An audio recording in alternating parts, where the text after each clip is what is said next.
I spent $2.5 million on this private jet and had 11 YouTubers put their hands on it. Whoever keeps their hand on the longest wins the private jet. But if at any point they take their hand off, they're eliminated. The challenge has officially started. The rules are simple.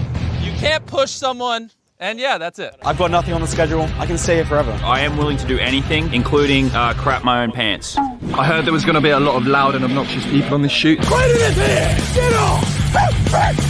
No joke, the winner of this challenge is getting a private jet. So of course they all tried to find the best spot. I'm in the best spot, the lowest spot in the plane. I think I've actually got the best spot I've ever got right now. The jet is actually way bigger than I thought. They're making their way on the other side of the wing. How am I going to do this? Just slide your hand. Jimmy?